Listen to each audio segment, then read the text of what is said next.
Yeah, Bertus van der Walt, this is your fourth time, I think, on our channel. it is my fourth time. You're absolutely correct. Yeah. So, Spontaneous fourth time. yeah. So let me just give, if people are here for the first time, or if they see Bertus and myself for the first time, this is how these conversations go. Bertus is a friend of mine who lives in Cape Town, Somerset West. That's And it. we normally just have random conversations, and then every single now and then we get to a place where, like, let's record this conversation. Maybe people need to hear this. And we've recently had a few conversations about rejection, control, and suffering. And this is what we're That's going to it. speak about today. So, like always, we're just going to talk, and we're going to see where this conversation goes and where this conversation flows. But let me just say this. Yeah, if I can start just to give a little bit of background on, where this conversation comes in. Control is sometimes the root. No, no, no, other way around. Fear of rejection is the root that causes control. So if you see somebody who tries to control others or who tries to control situations, that is normally a person that sits with a fear of rejection. So dealing with a control issue at the end of the day is starts with dealing with a fear of rejection issue.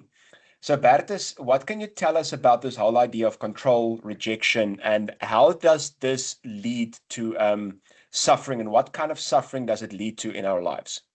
Because I also need to start off. We've got quite a bit of ground to cover. Yeah. I know, yeah. So That's why I got a you're big water. yeah. Well, I'm also quite prepared. It's going to be like a marathon, but I think if we want to look at a worldly way, okay. So you and I, we're both. You are very, very good at verbalizing emotional intelligence and the importance of it, and that's something that you do for a living. Now I had to ask myself the question, what is emotional intelligence? All right. And Goldman, uh, Daniel. Daniel, yeah. Daniel So Goleman, yeah. Goldman, yeah. So he says emotional intelligence is being intelligent about your emotions. Mm. But that wasn't quite enough for me. And then I spoke to the Lord about it. So what does this mean? And I came to the answer that it's being in the present because Oh, that's good. That's good. Whoa, whoa, whoa, whoa. Being in the mhm, present, yeah, because but emotional mhm, turmoil, let me just say this, emotional turmoil comes because we are stuck in the past or worried about the future. Carry on. 100%. So why emotional intelligence is so important in the workplace is because it influences productivity. You can't be focused on what you're doing right now. Mm, You mm, are you are somewhere here in the future. So look at this. This is the future. This is the past. You got to be mm, right there. It's quite hard to stay there. You normally people tend to be there, mm, but it goes even deeper than that for me. That doesn't just mean that you're in the present. It also means emotional intelligence is faith. That's actually it's being present and knowing that the Lord has got because he's not in the future. And I don't mean he's not. God is everywhere. Jesus mm, Christ is everywhere. I just mean he's not in your future that you are making up in your head, but that you are fabricating. He's not your fears. mm. He's in the present, knowing at this moment that he's in control. That is emotional intelligence. So having faith is actually for me being emotional intelligence, very Yes, intelligent. Mhm. because it comes back to trust, right? Absolutely, but that also now comes back to letting go of control. Um, and I've noticed in my own life that there's always a condition to my control. So I'm gonna. It's almost like I pray to for God to help me surrender, Mm, but I want to let go of control so that I can control everything. mm. And here's the thing about letting go of control that I've learned. What is it? How do you let go of control? And this is the answer, and this is what a lot of people don't like, and I'm going to explain why they don't like it. Letting go of control means I'm going to be okay either way. I'm going to be okay either way. Meaning, if the thing happens or if it doesn't happen, I'm going to be okay either way. The reason why we control is we think if our outcome doesn't happen, we won't be okay. Yeah. Letting go literally says, if what I want to happen doesn't happen the way I want it to happen, I'm still going to be okay. And that is where letting go plays a major role to say, and I want to say these words again. I'll be okay either way. If you believe that you will be okay either way, that is where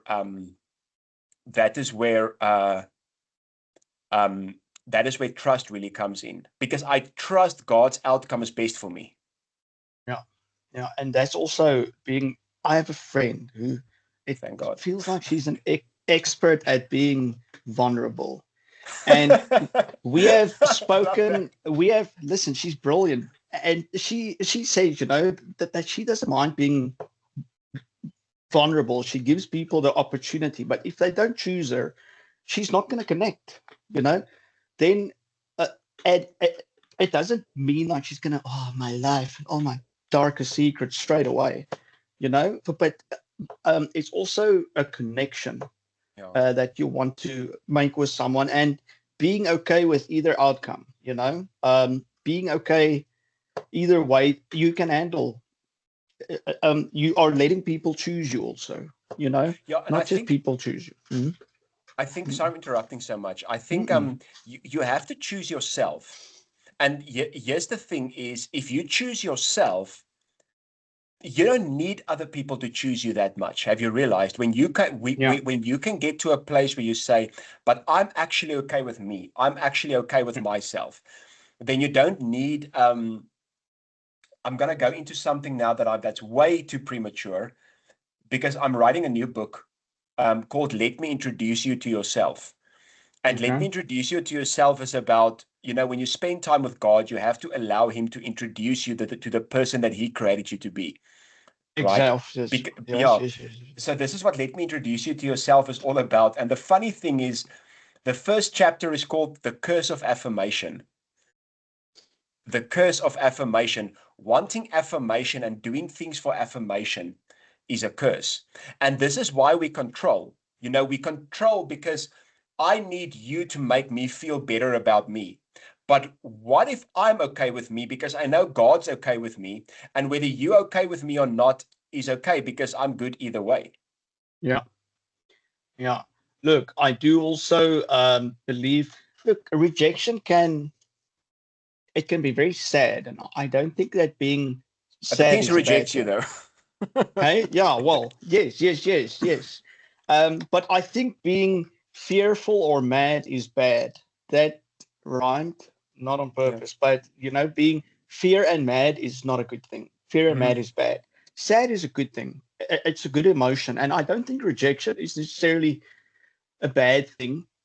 And I was thinking the other day, when I heard these examples of Jacob, who became Israel, Abraham became Abraham, Saul became Paul, Simon became Peter. So in a way, they were rejected, but it's the version of themselves that they created. So that falls in with let me introduce you to yourself.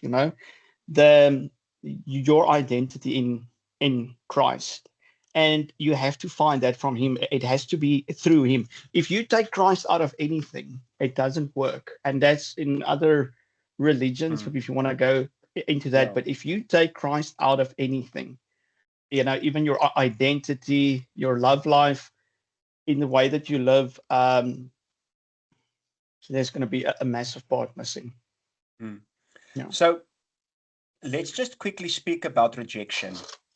Okay. Because here's the thing, for people who don't know, our ministry, Theonos, are two Greek words that stands for the mind of God, and it just brings us back to Christ-like thinking about myself the way Christ thinks of me. And then we have the slogan, leave. leave is the slogan of the ministry. And the reason we called it Leave, actually our branding company, brand new, when they did our branding, they gave us the slogan Leave. And you have to leave the old. Abraham had to leave Abram. Sarah had to leave Sarai. Yeah. Peter had to leave Simon. Paul Yeah. had to leave Saul. Abram had to leave Ur. Moses had to leave Egypt. And the thing is with rejection is rejection stings when you don't accept you. But if you accept who you truly are and you have totally left the old behind. Now, I'm not saying that rejection in any way is supposed to feel good or anything. But what I am Yeah. saying is if you have come to a place where you've left the old behind and you really live in the new and you're okay with the new, rejection comes to a place of just by saying you don't accept the true me, and that's okay. But when I'm okay with the true me, I don't need your affirmation in that sense. So for me, rejection, and if we look at the suffering in rejection, because a lot of time it's the suffering that causes us to grow. There's a guy called Leonard Cohen, and Leonard Cohen once said, there's a crack in the wall, but that's the only way that light can come in. So suffering, I think a lot of times people, when it comes to rejection, they try to get rid of the suffering, right? Let me just feel better, or let me just get rid of the suffering. But what if the suffering is the weight that you can use? This is actually a good quote. What if suffering is the weight that you can lose to build your self-acceptance muscle? I'm going to say that again. I hope I remember it. I just thought of it now. What if suffering is the weight that you can use to build your self-acceptance muscle? Meaning, if you reject me and I feel suffering, instead of controlling you, and this is where control comes in, instead of controlling you to accept me, or instead of looking affirmation from a different person, just to ask the question, how can I use this feeling and how can I use this to grow myself and to get more into my masculine, which is more the solid, stable energy that I need to stand in. Yeah. Listen, but I think within the suffering, it can be hard, especially some new experiences, which makes you feel uncertain and which makes you afraid. I think we need to look at that when we are very afraid that we're going to lose in a certain way, we block ourselves and we can't, receive, like we can't exercise that muscle that you are speaking about. It blocks everything because fear just wants to get out. It just wants to get rid of this feeling, and it's such a good opportunity. It's an opportunity. The opposite of fear would be creativity, because you see that opportunity to be creative. But it's hard sometimes if an experience, for example, brings up trauma. I think your first impulse is to react in survival mode, and the danger with that is it takes you off track, and then so you just try to get out, and then you confront it with the next thing, and then you just try to get away from that. So I keep on going right, but the path is here, and I just keep on going off track more and more and more because I want to avoid that suffering, instead of using that opportunity, running towards it, and Build the using muscle. As you said.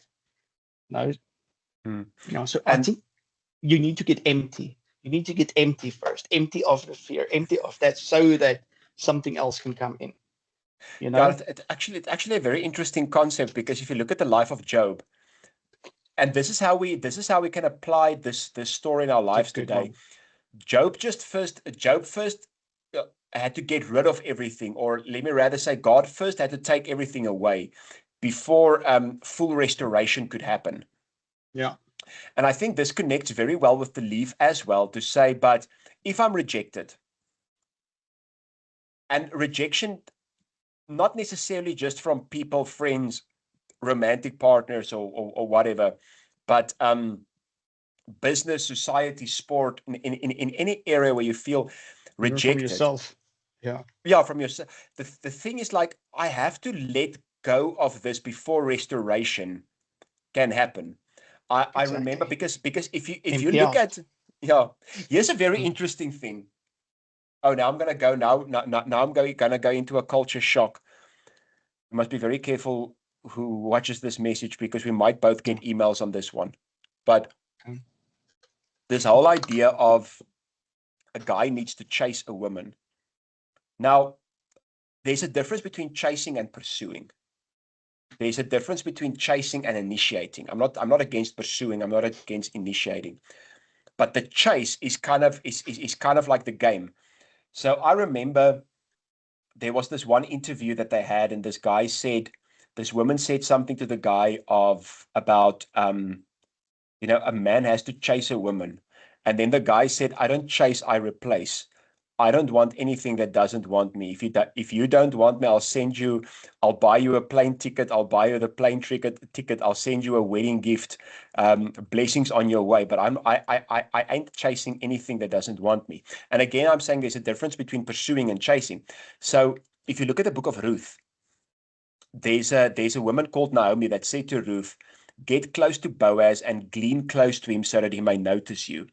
So this whole, whether it's in business, whether it's in friendship, whether it's romantic, this whole cat and mouse game of I'm running and you need to chase after me is actually a very ungodly thing, because if you say to somebody, I want you to chase me, you're actually saying to somebody, I want you to control me. I want you to play manipulative games with me. I Yeah, want I agree. witchcraft in this relationship. And that's where the real suffering lies. Yeah. Yeah, It is a this was just very now out of no, nowhere it's that this came. You must tell me about what you think about it. yeah, so I'm gonna go a different direction also with this.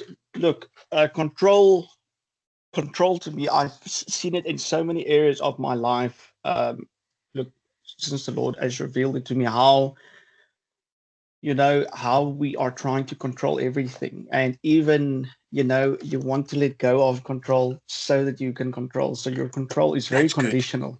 Yeah, Yeah, yeah, but finish. yeah. We have to get to that. So, and then I normally tell people, expect God, don't expect your own expectations, and Mhm. that's quite hard. And I think for some people to understand, it's quite hard. So a good example, I was listening to the story about Sarah and Hagar, Mhm. Mhm. right? So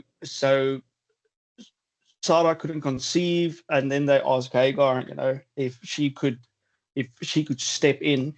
But then, as soon as Step in. yeah, yeah, as soon as she became impregnated, Mm. um, Sarah kind of turned against her. Mm.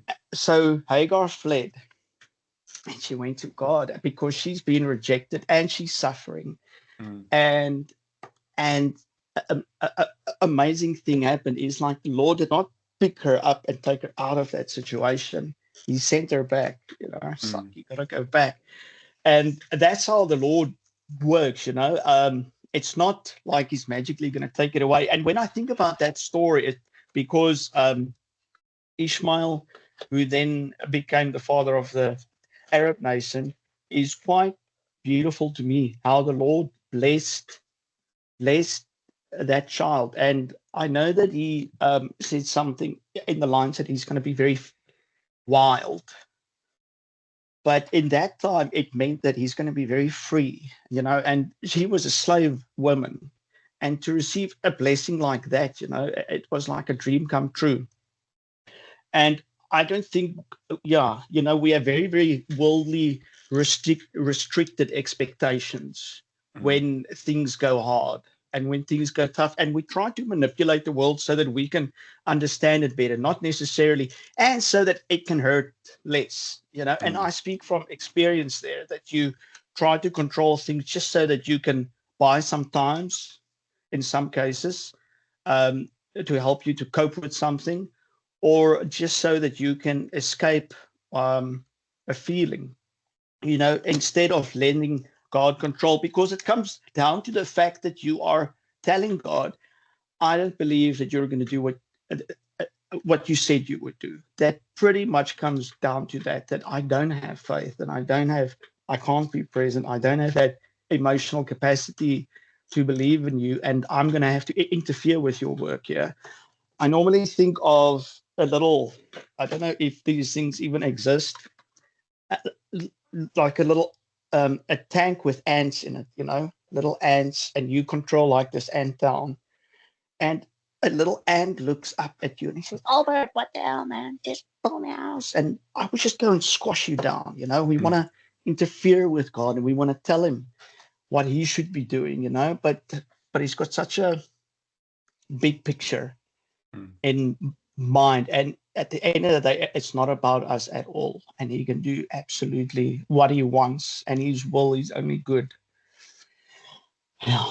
So, let's talk about, let me quickly just jump in with what you said. Some people let go for the sake of controlling. So this means, there are some people that says, when you let go, it will come to you. I don't know if you've ever seen videos of people saying, when you let go, it will come to you. And this is why letting go for the sake of control is, when I say I'm going to let go so that it can come to me, I'm still saying I want a specific outcome out of this. 100%. Exactly. Letting go doesn't mean I let go so that I can get my outcome. Letting go means I'm going to let go, and whatever God does, I'm going to be okay either way. I'm not letting go so that I can get my outcome. I'm letting go so that the will of God can be done. That is the key. And then I want to speak about this whole thing about Sarah and Hagar. There's a law, one of the universal laws, they call it law of gestation. And the law of gestation says any seed that's been planted has a gestation period, basically. So if you look at a woman who becomes pregnant, you will probably, hopefully never hear somebody, if somebody says to them, listen, I just found out yesterday that I'm pregnant, that somebody will say, okay, great, let's go to the hospital and let's get this baby born. Everybody knows there's a gestation period of plus minus 9 months for a human. For an ant, I think for mice, I think it's 2 weeks. For elephants, it's 2 years. Meaning, the bigger the promise, the bigger the gestation. The bigger the promise. Now, Abram had this huge promise, father of many nations, the huge promise, and I think his gestation period was about 25 years, because before the promise actually came to fulfillment. And so bringing Hagar in, and this is very key. Bringing Hagar in was forcing God's will outside of God's timing. Forcing God's will outside of God's timing. So just because God told you something was going to happen doesn't mean you need to control it now. Yeah, exactly. And the consequences were also quite clear. There were consequences there. The other thing with suffering is also, I think she felt like many of us do, I'm going to snap my fingers and then I'm going to be lifted out of it. But if God just lifts us out of everything, I don't think we'll ever be able to work through many of these fears, So you have to walk through it with him. And listen, it doesn't, your identity, my sister actually said this to me earlier, your identity is not what you are going through, and life cannot happen without contradiction. And by that I mean mistakes, because if you make a mistake, you basically contradicted yourself. That's how I think about it. I wanted to do this, I made a mistake, so I contradicted myself. And you can't label yourself that unfairly. And I've got scripture there, because before I struggled very, very much with humility and pride, my ego. And I knew I needed to understand humility, and I just wanted to be humble. So the Lord took me on this journey where I think it was in Romans 12, where it says that you shouldn't rate yourself too highly. So don't go there. Yeah. And then in, I think it's Corinthians, 1 Corinthians 2 verse 4, Paul speaks about like he doesn't care how others evaluate him. And then he said, I don't even trust my own judgment, you know? Mm. So in other translations, it said that you're not allowed to judge yourself. It's God's work. So don't think too highly. Do not judge yourself. So I thought, so what do I do with this? Because there's still a lot of space there Mm. where you have to fill that with Christ. But Daniel prayed for two things. The angel came down and he says, ever since you prayed for understanding and humbling yourself before God, your prayers have been heard. And I Mm. thought, how do those two go together? And understanding is knowing that God is in control. That's also humility, that you know it's not you and that your strength lies in Him. And also that reverent fear of the Lord, you know, that humility. And that's how you fill that hole. Not do not think too much, do not think too little. Fill it with me, empty yourself out so that you can Mm. receive from me. And as soon as you know you are in Christ, I think that's where humility it comes in. You know, that's absolute humility. Mm. But then pride and all of those things, it also comes out through fear, Mm. rejection, and I still experience it many times, you know, but you need to know that that is not who you are, you know. You are going to stumble, Mm. you are going to glitch. I like to say that sometimes I glitch a little bit, you know. Yeah. Um, but that doesn't define, that's not who he says you are, you know, and you need to go through it with him Mm. so that that fear or and that piece of suffering so that you will never be afraid of that again. So you Mm. have to face it. You can't always be lifted out.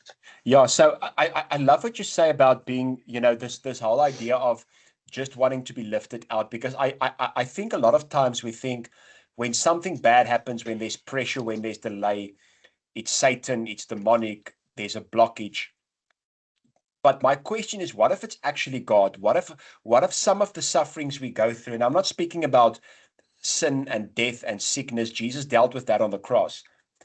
I'm speaking about sufferings that we go through to shape our character so that we can become the person that we need to become. And a lot of times, like you're saying, we just try to get out of the situation as quickly as possible. And there's a term called spiritual bypassing. I don't know if you've ever heard about the term spiritual bypassing. So spiritual bypassing says is when you use spiritual language to bypass a difficult emotional season. And spiritual bypassing is a negative thing because it causes you not to heal.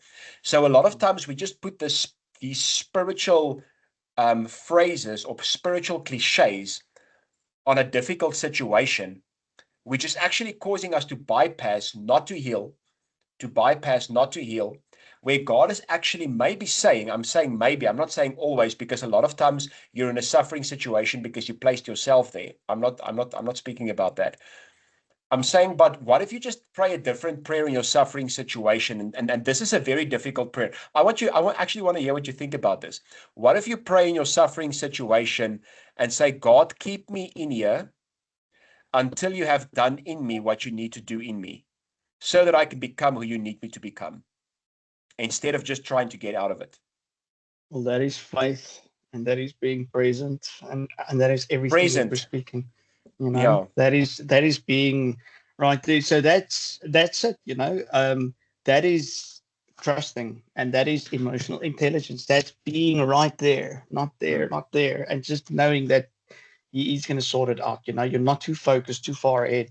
All you know that he's in control, and if he is the future, he's going to look great. You know. There's a Mm. story in the Bible. So if you look at John chapter 2, the wedding at Cana, where Jesus turned the water into wine. Now, if you look at the biblical significance and the metaphorical meaning of wine in the Bible, it is basically a representation of two things. The one is the blood of Christ, and the other one is joy, which is not exclusive. I don't think it's either or. it's this end. But if you look at grapes, so if you look at wine in the Bible, wine represents joy, right? In the biblical narrative, it represents joy. And if you look at wine, how wine is made is the grapes has to be crushed. So joy comes through the crushing. Even anointing comes through the crushing, right? If you look at the anointing in the Bible is depicted by oil, olive oil. And the olive has to be crushed for the oil to come out. So it's out of the crushing that the joy and the anointing comes. And this is why what's that? Christine Kane, she once said that, what's the difference between a gift and an anointing? A gift entertains people, but the anointing changes people. This is why we have churches that are full, but nothing changes, because we're sitting with a bunch of gifted people, but not anointed people. And the reason we're sitting with gifted people and not anointed people is people want to be paraded rather than be crushed. So it's in the crushing, it's in the suffering that we become who we are called to become. Now, I want to say this one last thing, then you can drive it home. If you look at John chapter 2, when Jesus turned the water into wine, when they drank the wine, this is what they said, because a lot of preachers say he kept the best wine for last. Just go look at John chapter 2. He kept the best wine for last. That's not what scripture tells us in John 2 verse 10. He says when they drank the wine, they said most people bring out the good wine in the beginning, and when the people have well drunk, they bring out the best wine, the bad wine. But you have kept the best wine until now. You have kept the best wine until now. Whether it's suffering, whether you're in a season of suffering, whether you're in a season of joy, when you're in a season of preparation, or whether you're in a season of breakthrough, the best way to have your joy is in the now. Oh, okay. Wow. That is a good one. I was going somewhere else with that, but okay, you just clinched that one there. I also think that's suffering, because it speaks in quite a few places about refining gold and all of that in the Bible. I do believe, through these sufferings, we are being prepared so that we can enter his presence, because God is so holy. Yeah. I cannot go. I would die. It's love. Yeah. It's love. You cannot just enter his place of rest. So there are many things that you have to go through. I also think Jamie Winship, he always speaks about scarcity mindset. That people are afraid that, they're afraid of being broke because there's just a limited amount of money. There's not enough for me. There's always just a limited amount of love, a limited amount of food. And you're always afraid you're not going to have enough, because you're not connected. I think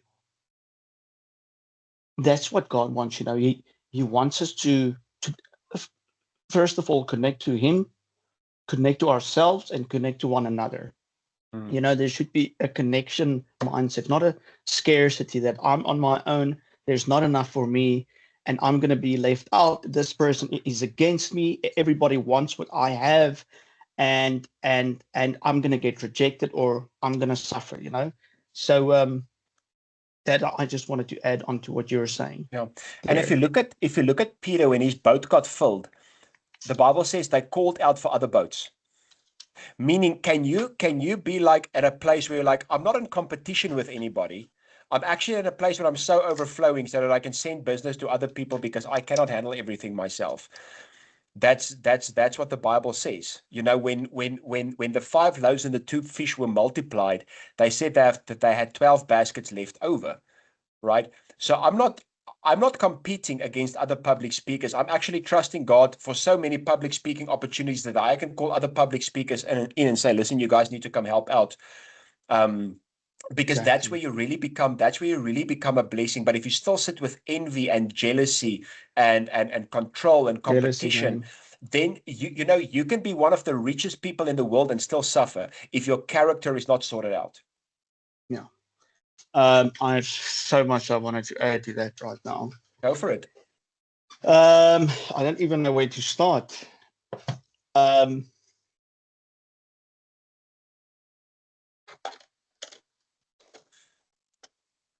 Have you ever seen that movie, The Sound of Music? yeah. Said, let's start at the very beginning, a very good place to start. Yeah, I have so many things going on in my mind right now. But it's that principle that Jesus, when he came to earth, he didn't come to win or to build empires, he already won. So he helped others, he helped others. So that's almost the principle you should have. It's not about people pleasing. Um, it's if you know Christ, if you know who you are, you don't need to win. You can serve. You can serve and include. Yeah. And there's not about self-promotion or self-protection that I need to protect what I have because you want to take what I have. It's about including. I think serving is a beautiful thing. And I think if you can live your day out serving, and I'm not talking about people pleasing, but if you are afraid of rejection and you protect yourself all day long, every day, you cannot serve, you cannot, and I don't think you can receive them Yeah. because you have blocked yourself out, so you can't receive who you were created to be. And you blocked yourself from so many blessings and so much good, and you are God created everything so good, and then we came and we corrupted it, and in all of that corruption, um, we started to self-protect and we started to create a world view which is not true, not at all, and it has a lot to do with fear. Everything around us promotes fear, I think social media, the news, the wars, it's extremely negative that goes on, and money. I mean, right now people cannot afford many things, gas has gone up so much. Every fear is being promoted, and people then get desperate and they are focused, very focused on the negativity instead of being creative, seeing the opportunity in this, that I can actually become stronger in Christ every single day, Yeah. you know um yeah. So what you're saying is the difficult situation is not just something you need to get out of, it's something you need to get strong in. Absolutely. Yeah. So a It's an person can say, opportunity to get yeah, closer to God. yeah. So Yeah. we can say it's going better with me not because it has changed. It's going better with me because I have changed. Okay. Listen. Now, so listen, I was reading the book of Jude. This is a big golden nugget right here. So the book of Jude is full of a lot of juicy stuff, Jude speaks about fallen angels. Jude speaks about the battle of Michael and um, Satan for Moses' body. He speaks about false teachers, but what he says about false teachers, I can't find the book of Jude right now, but he. So just after he spoke about the fallen angels, he spoke about that. He spoke about grumblers and complainers who are only focused on their own desires. So I thought, wow, that sounds, a lot like Paul speaks about in Philippians 2, verse 13 or 14. It says, do everything without arguing and complaining. So now in Jude, it's speaking again about these people are grumblers and complainers, only focus on their own desires. Which means the reason why we grumble and complain is because our own desires are not met. And as I was reading it, the Lord spoke to me and just said it's fallen angel evil. If you are only focused on your own desires, because it means you're not focused on me at all. And that's why people grumble and complain. They become unhappy because their desires are not being met. Instead, the mindset because Paul speaks, he starts Philippians 3 with always be joyful. I never get tired of telling you these things. And he continues with it in Philippians 4. And that means even though it's not going well with me, it might be going well with Albert, or I have to focus upon the Lord because he's just good and and he's good. So that's where my focus should be, or my neighbor is doing well. Even though I'm not doing well, the people close to me are. And as soon as you can stop thinking of your own desires like Hagar probably did, and many people just focus on what they want out of this deal and not expecting God, expecting their own expectations, and then grumbling and complaining because it's not being met. And you move away from God. You because your desires are so limited that you are focused on a very limited part of life and a very uncreative and foolish mindset, because there's no room for creativity there. You're being foolish, you know. Yeah, so I think when we're speaking about this whole idea of survival, and I think this is why most people's prayers are externally focused and not internally, meaning most people pray about what they want to achieve rather than praying about what they need to become. So I'm not saying we shouldn't pray for what we want to achieve, but I'm saying we should equally, maybe even more, focus on who we should become. So we just look at what you spoke about, the whole idea of, you know, reaching out to others, giving to others, and people pleasing. So if you go look at what the root of people pleasing is, and this separates people pleasing from the word I would like to use as influence. Because now you think about, I don't want to control people. I want to influence people. I don't want to get people not to reject me. I want to influence people. I want to ease the suffering. If we can, you know, as we're speaking about suffering. So if we look at survival has 4 responses: fight, flight, freeze, and fawn. Fight means I attack the opponent to survive. Flight means I run away from my opponent to survive. Freeze means I stand still so that my opponent can leave me alone. And fawn is actually a very interesting one. Fawn says my survival is dependent on others. And it's learned in childhood. And that's where people pleasing come in, because people pleasing literally feels I won't survive unless other people are pleased with me. But this only happens when you're not truly pleased with you. And this is where you start to control and manipulate, because you don't care about the person. It's literally, you don't care about the person. You just care about what the person can do for you. But if you are filled, you can move away from survival and you can move to creation, like you said earlier. So now I don't have a relationship with you so that you can be pleased with me. I don't have a relationship with you so that you can help me survive. I have a relationship with you because the relationship that we have together is creative, and this relationship can create something for the kingdom. Yeah, very, very good, man. Very good. And that's abiding. I also think that I normally, you know, think that you just have to be. That is aligning yourself with God. Abiding, and that is worship. I mean, that's almost like praying 24/7. If you can be who you were created to be, you know, and it goes a little bit like this sometimes. You know, you beep, and you sometimes just you have some good moments, and you have a lot of bad moments, you know, and then you come closer, closer, closer. And that's literally, I think, what it looks like. But abiding is aligning yourself with God.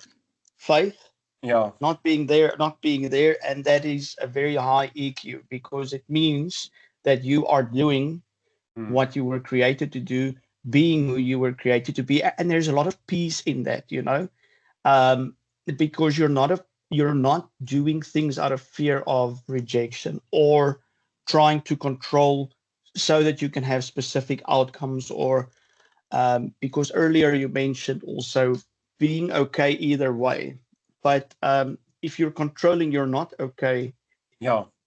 Either way, you are trying to manipulate a certain outcome.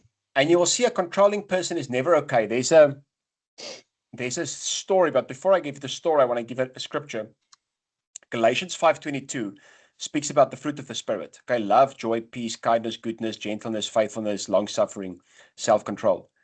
But then in John 15, it speaks about this idea where Jesus speaks about, I'm the vine, you are the branches. If you connect to me and I in you, you will bear much fruit.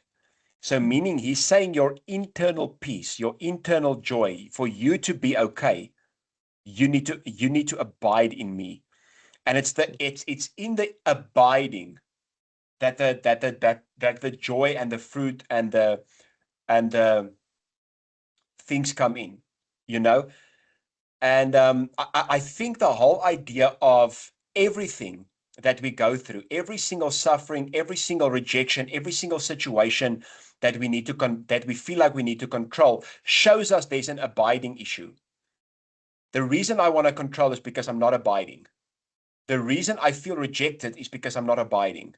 The reason I'm going through the suffering is because I'm not abiding. So this is information to say, go back into abiding. When you go back into abiding, what's going to happen? The fruit of the Spirit, love, joy, peace, kindness, goodness, gentleness, long-suffering, faithfulness, self-control, these things. And fruit comes naturally. Fruit is not something you force. Fruit is not something you control. It's something you plant and it comes naturally. And as soon as it's planted, this is why the Bible says, those who are planted in the house of the Lord shall flourish in the courts of our God. So if we can say, listen, I want to move away from control and I want to move towards abiding, because abiding says trust. When I can trust, then I'm going to flourish. That's it. And that's faith. That is faith, Yeah. And so faith, sorry, I'm interrupting you. Yeah. Faith doesn't look like striving. Faith a lot of times look like resting.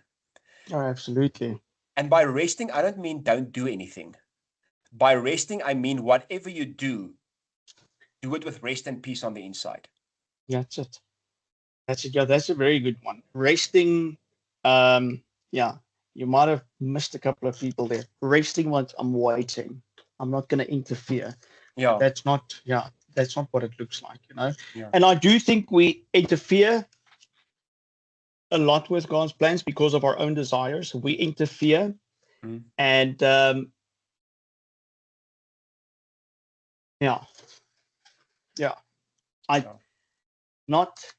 not only interfere, but I think we limit God, and in that we limit ourselves completely. So as we're interfering, we are not connecting, and we're also not connecting to ourselves, and we're also not connecting to others. That's what happens if you are only focused on your own desires. You really disconnect. You disconnect from everything around you, even yourself. Yeah. Because once again, you're not who you were created to be. So you disconnect completely from everything around you. You take Christ out of it completely because there's no faith. And grumble and complaining, not fruits of the Spirit. So you just cannot receive. And you know what? That Christ wants to serve us. That's beautiful. Yeah. And he came to earth to serve, and that's serve. Where we need to learn. Hey, what's that? Serve. Yeah. No, serve. Yeah. So he, yes. My water is finished. Yeah. Serve. He came to earth to serve, and that's where we should learn from him how to serve one another. So that's why we need to be focused upon the life of Christ, But he came to serve. He came to serve us. But when he wants to serve us, he wants to serve us the whole time. That's what he wants to do. So you got to empty yourself out and let him. Yeah. So this is the equivalent of him saying that where he washed Peter's feet, and he said to Peter, "If I don't wash your feet, you have no part of me. If I don't serve you, you have no part." So my church, every single year, they have a theme for the year, and the theme for the year is alignment and enlargement. And our prophet said, you cannot enlarge if you don't align. And I think a lot of the times when we go through something, the goal should be alignment. Let me keep on realigning. And this is also how our relationship is. Just to explain to the viewers, is that a lot of time Bertus and myself will just phone each other when we feel like I feel rejected. I feel like I want to control. I feel like I want to strive. I feel like I want to take things into my own hands. I feel like I'm operating in the flesh right now.